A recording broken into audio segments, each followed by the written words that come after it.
CM Revanth ఇంటికి RTC కార్మికులు వచ్చారు. గత ప్రభుత్వంలో తమకు అన్యాయం జరిగిందని, కాంగ్రెస్ ప్రభుత్వమే తమకు న్యాయం చేయాలని కార్మికులు కోరుతున్నారు. అయితే గడిచిన 10 ఏళ్లుగా చిన్న చిన్న కారణాలతో రాష్ట్రంలోని అన్ని డిపోల్లో పలువురు కార్మికులను ఉద్యోగాల నుంచి తొలగించారని, సీఎం రేవంత్ చొరవ తీసుకుని తమకు న్యాయం చేయాలని కార్మికులు వేడుకుంటున్నారు. ఇదే అంశానికి సంబంధించి వివరాలు మనకు కిరణ్ అందిస్తారు. తెలంగాణలో ఆర్టీసీ కార్మికులకి ఎన్నో ఇబ్బందులు అవుతున్నాయంటూ కూడా గత కాలం నుండి కూడా ఎన్నో ఫిర్యాదులు అయితే ఇటు గవర్నర్ కు ఇటు సీఎం అప్పట్లో ఉన్న కేసీఆర్ గారికి ఎన్నోసార్లు వినతి పత్రాలు ఇచ్చిన పరిస్థితి అయితే ఉంది. వాళ్ళని క్రమబద్ధీకరించాలంటూ కూడా వినతి పత్రాలు ఇచ్చిన పరిస్థితి అయితే ఉంది. ఎన్నో ధర్నాలు చేసి ఎన్నో నిరసనలు తెలియజేసినా కానీ ఎక్కడ కూడా న్యాయం జరగలేదు. చివరికి ఆర్టీసీ డ్రైవర్లకి కండక్టర్లకి ఎన్నో ఉద్యోగాలు తీసేసామంటూ కూడా వారు ఆవేదన వ్యక్తం చేస్తూ ప్రతి ఒక్కరు కూడా ఇక్కడికైతే రేవంత్ రెడ్డి ఇంటికైతే వచ్చారు. మరి వారి సమస్యలు ఏంది, అసలు ఎక్కడెక్కడి నుంచి వచ్చారు ఏంటనే విషయంపై కూడా వారితో మాట్లాడే ప్రయత్నం అయితే చేద్దాం. ఇప్పుడు మనతో ఆర్టీసీ డ్రైవర్లు కావచ్చు, కండక్టర్లు కావచ్చు, వాళ్ళ ఉద్యోగాల నుంచి రిమూవల్ చేయడానికి గల కారణాలు ఏంటనే విషయంపై వారితో మాట్లాడే ప్రయత్నం చేద్దాం. చెప్పండి సార్, మీకు అసలు ఎందుకు మీ ఉద్యోగం తీసేశారు, ఏ కారణం పైన ఇక్కడ వచ్చారు, ఎన్ని సంవత్సరాల నుంచి ఈ పరిస్థితి ఉంది? సార్ నాది బాన్స్వాడ డిపో కండక్టర్ ని, నా స్టాఫ్ నంబర్ ఏమో 676-377 సార్.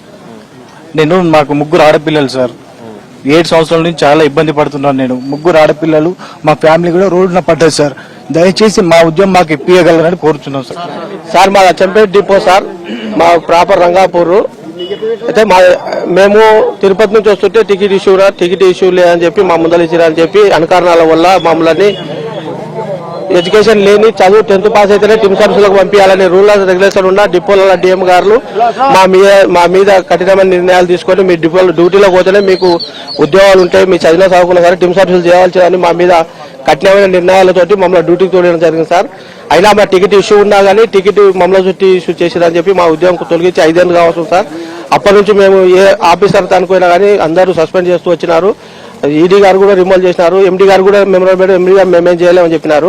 లాస్ట్ కోర్టుకు పోయినాం సార్. గత ప్రభుత్వం మా పైన కనికరించలేదు కాబట్టి మీరైనా మా పైన కనికరించి తెలంగాణ బాధిత కుటుంబాలు, ఆర్టీసీ సంబంధించిన బాధిత కుటుంబాలందరికీ న్యాయం చేయాలని రేవంత్ రెడ్డి గారికి విన్నవిస్తున్నాం సార్. టీఎస్సీ ఆర్టీసీ కార్మికుల తరఫున. మీ సమస్య ఏంటండి?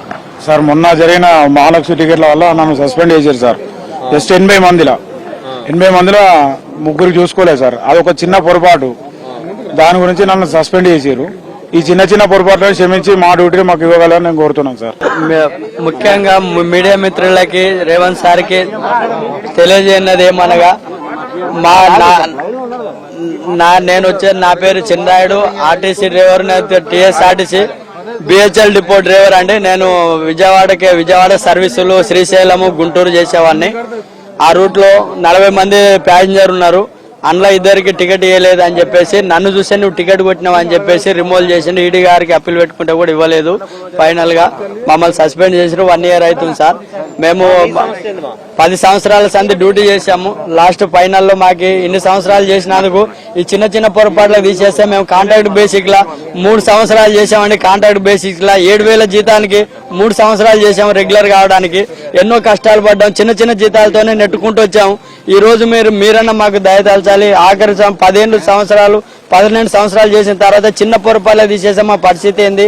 అందుకని చెప్పేసి చిన్న విషయాలలో పట్టించుకోకుండా పెద్ద మనసు చేసుకొని మీ తరఫున మేము చాలా ఇబ్బందులు పడుతున్నాం. మమ్మల్ని ఆలోచించి తీసుకొని మమ్మల్ని అందరికీ న్యాయం చేయాలని చెప్పి ఆర్టీసీ తరపుకెళ్ళి, మా కార్మికుల తరపుకెళ్ళి విన్నపించకుండా ఇప్పటికే పెద్ద ఎత్తున వారి సమస్యలన్నింటినీ కూడా పరిష్కరించాలంటూ కూడా వారైతే ప్రతి ఒక్కళ్ళు కూడా రేవంత్ రెడ్డి ఇంటికి అయితే వచ్చారు. వారి సమస్యలు అయితే పరిష్కరించబడాలని కోరుతున్నాం. పూర్తి స్థాయిలో ఈ సమస్యలు అన్ని కూడా చిన్న సమస్యలు, ఇటు కండక్టర్ల సమస్యలు కావచ్చు, ఇటు డ్రైవర్ల సమస్యలు కావచ్చు, ప్రయాణికుల వల్ల వచ్చే ఇబ్బందులు కావచ్చు, లేకపోతే ఇతర చిన్న సమస్యలు కావచ్చు, ఆ సమస్యలన్నింటినీ కూడా పరిష్కరించే విధంగా ప్రణాళికలు చేయాలంటూ కూడా వారైతే విజ్ఞప్తి చేసుకుంటున్నారు. కెమెరామెన్ రవితో కిరణ్,